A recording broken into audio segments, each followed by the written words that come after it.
C'est le premier point de l'actualité de cette semaine. Bonjour à tous et bienvenue. Il est en tournée depuis quelques jours dans les régies financières. Il s'agit du ministre des Finances et du Budget. Objectif, s'assurer que les administrations générales et structures relevant de son ministère fonctionnent de façon optimale et surtout en cohérence avec leurs missions respectives, même en période de fête.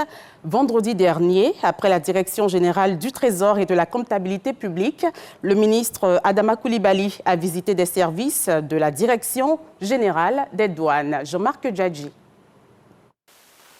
Le ministre des Finances et du Budget, Adama Coulibaly, en inspection dans la régie financière des douanes. C'est accompagné du directeur général des douanes qu'il visite le bureau scanner et les services spéciaux du port. Ici, les agents sont en pleine activité. Le ministre saisit l'occasion pour s'assurer du bon fonctionnement du contrôle. Cap est mis sur les locaux des recettes principales des douanes. Ici encore, l'administration tourne à plein régime. Le ministre Adama Coulibaly se dit satisfait. On a vu le système, comment il opère. On a vu des agents de la douane qui sont présents à la tâche, qui sont vraiment disponibles, qui font leur travail avec beaucoup d'abnégation pour que nous puissions, en tant que ministère, répondre aux attentes des autorités nationales. Et je suis convaincu, avec ce que j'ai vu, que les jours qui nous restent nous permettront effectivement de pouvoir atteindre les objectifs qui sont assignés au ministère. En cette année 2024, le ministère des Finances et du Budget s'engage à améliorer le recouvrement des recettes de porte, la sécurisation du territoire économique national et le contrôle de la comptabilité matière de l'ensemble de l'administration.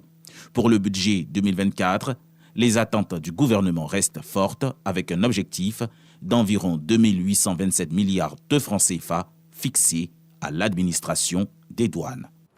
500 familles vulnérables de la commune d'Abobo ont reçu récemment le soutien du ministère de la Cohésion nationale, de la solidarité et de la lutte contre la pauvreté, une action caritative qui s'inscrit dans le cadre de son concept La Caravane de la solidarité, caravane qui vise à soulager les couches défavorisées en cette période de fête de fin d'année. On retrouve Jean-Marc Djadji.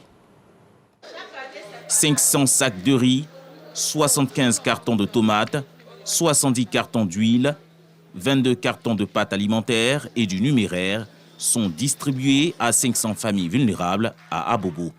Un don du ministère de la Cohésion nationale, de la solidarité et de la lutte contre la pauvreté à travers son initiative, la Caravane de la solidarité. Satisfaits, les bénéficiaires expriment leur gratitude. Nous sommes là, on est tellement contentes, toutes les femmes, même les femmes qui me suivent derrière, elles sont tous contentes. Parce que Madame le maire, elle nous donne tout ce qu'on veut. Yves-Joël Quadio, directeur de cabinet représentant la ministre Belmonte Dogo, rassure les populations de l'engagement de son ministère à œuvrer pour l'amélioration de leurs conditions de vie. Cette action solidaire, organisée pour offrir des kits alimentaires aux ménages les plus vulnérables, incarne parfaitement l'esprit de générosité et de partage de la politique sociale du président de la République, son Excellence M. Alassane Ouattara.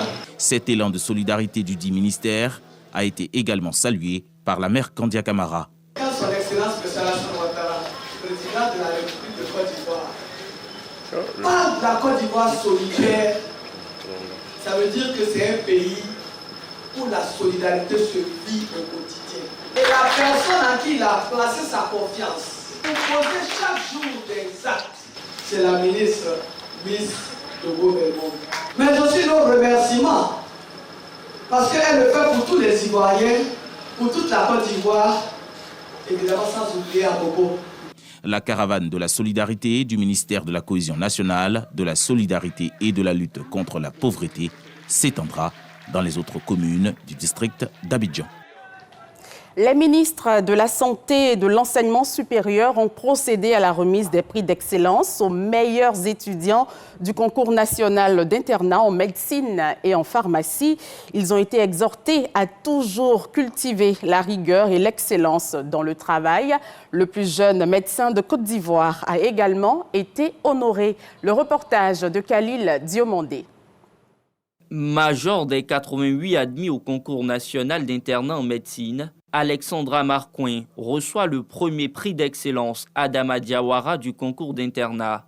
Comme elle, Claude Emmanuel Agbaya décroche le super prix d'excellence du concours d'internat en pharmacie devant 14 admis.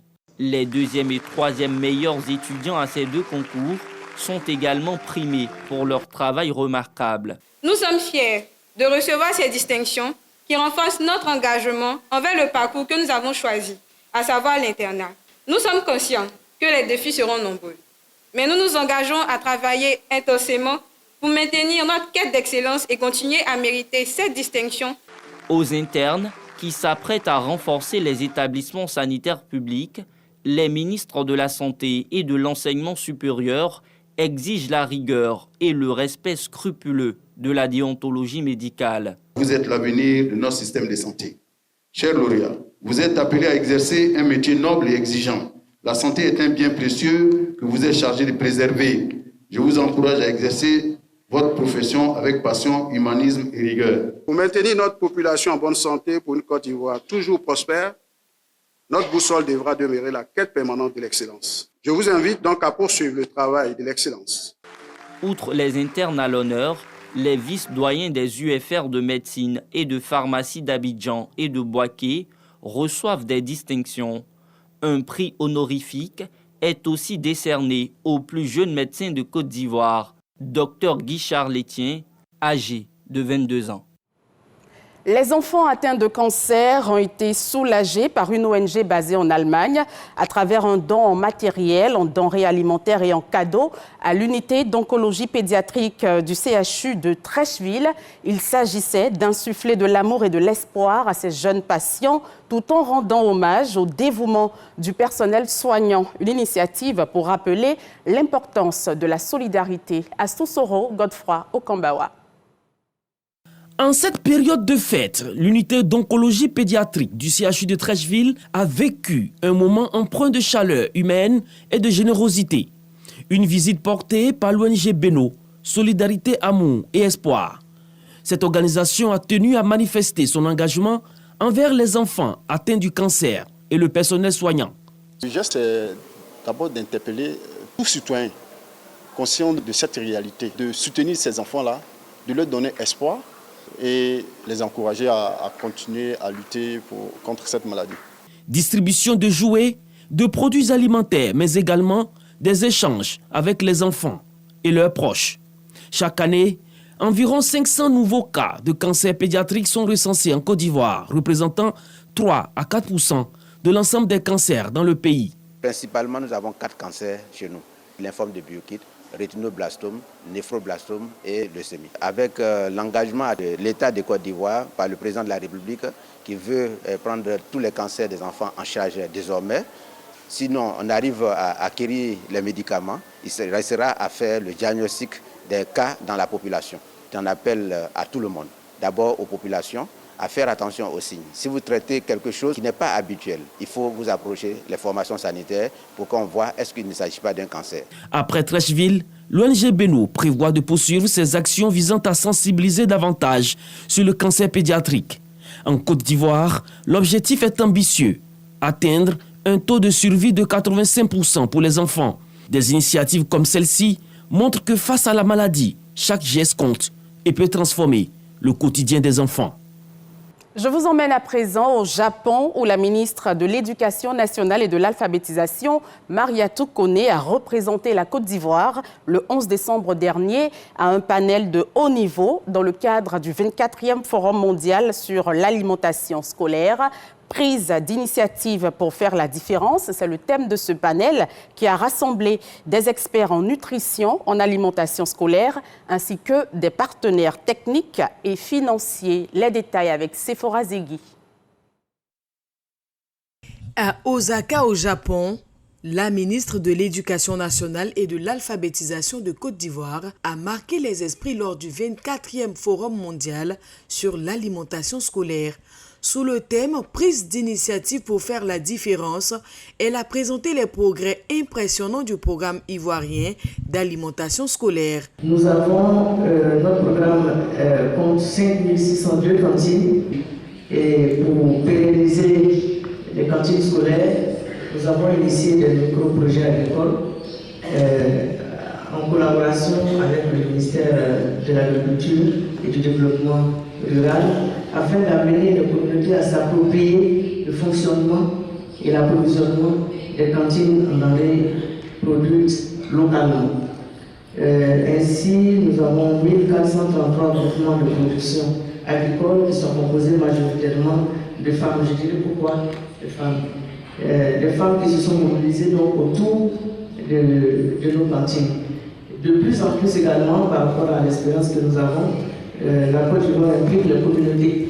Les communautés sont mises à contribution à travers les mutuelles de développement villageois, à travers les collectivités décentralisées, à travers les organisations non gouvernementales, à travers les philanthropes, les fondations et ces derniers temps avec le secteur privé, parce que nous pensons qu'avec le secteur privé, nous pouvons accroître la couverture.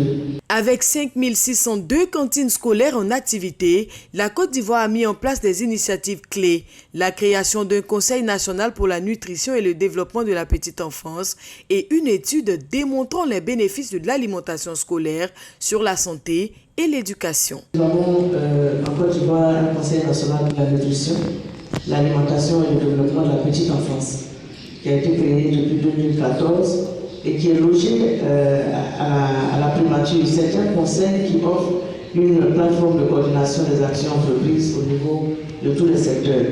Nous avons également, dans le cadre de la politique d'alimentation scolaire, 2 mécanismes de coordination qui sont mis en place pour essayer de fédérer nos actions pour plus de résultats. Nous avons réalisé l'étude coût-bénéfice de l'alimentation scolaire avec l'Université de Harvard pour montrer le rôle essentiel joué dans le renforcement de la collaboration intersectorielle qui met en lumière les impacts multifacettes des programmes d'alimentation scolaire, non seulement sur l'éducation, mais également au niveau de l'agriculture, dans la santé et sur les économies locales. Rappelons-le, l'alimentation scolaire favorise le maintien des élèves à l'école et contribue à la lutte contre l'échec et le décrochage scolaire. La Côte d'Ivoire révise donc sa stratégie pour privilégier l'approvisionnement local, renforçant ainsi les liens entre éducation, agriculture et économie. Un modèle d'innovation et de synergie qui place le pays en tête des initiatives mondiales pour l'alimentation scolaire. De plus, la Côte d'Ivoire a rejoint la Coalition mondiale pour l'alimentation scolaire en 2023, un pas important pour l'amélioration de l'offre éducative. Un mot de culture dans ce 6h30. Parlons de la 10e édition du festival Senang. Entre danse traditionnelle, conférences et ateliers artisanaux, ce grand rendez-vous culturel lancé à Korogo a mis à l'honneur la richesse du patrimoine sénoufo avec des délégations venues du Mali, du Burkina Faso et du Ghana. Cet événement se veut un pont entre les peuples et un modèle de préservation des traditions. Ami Sissoko pour le compte-rendu. La richesse et la diversité du patrimoine sénoufo étaient à l'honneur à Korogo à travers la 10e édition du Festival de l'espace culturel sénoufo, Senang. Officiellement lancée le 26 décembre, cette initiative est portée par Alexis Sekongo, lauréat du prix d'excellence du meilleur promoteur de l'intégration africaine 2019. Le bilan du Festival de Senang est largement positif. Le Festival de Senang s'est positionné aujourd'hui comme un cadre pour la protection, la sauvegarde et surtout la valorisation du patrimoine culturel en général, mais surtout du patrimoine sénoufo en particulier. Ce rendez-vous annuel a retenu l'attention des ministères du Tourisme et de la Culture qui ont salué l'impact de ce festival. En plus des populations locales, cet événement attire des délégations du Mali, du Burkina Faso, du Ghana, renforçant ainsi son influence transfrontalière. Ce qu'on voit là, ça nous encourage de savoir que notre culture ne peut pas se perdre et que notre culture, toujours, on l'aime. Par exemple, chez nous, les sénoufos du Burkina, quand on veut dire bonne arrivée, nous on dit Fotarla. Mais chez nos frères du Korogo et du Fotamana, il y a beaucoup de choses qu'on a en commun. Bien que nous ne soyons pas sur le même territoire, mais nous partageons les mêmes valeurs. Donc venir encore pour dire comment les sénoufos du Mali vivent apporter ça au peuple frère de la Côte d'Ivoire et pour apprendre également d'eux. Depuis une semaine, danse traditionnelle, conférences et ateliers artisanaux rythment le festival. Cette 10e édition, clôturée le 28 décembre, a promu les valeurs d'unité, de partage et de préservation du patrimoine culturel sénoufo. Voilà qui met un terme à ce 6h30. Merci de l'avoir suivi. Vous serez à partir de 7h en compagnie de Thierry Angeval pour Matin Bonheur. Je vous souhaite une agréable semaine. N'oublions pas de rester prudents sur les routes.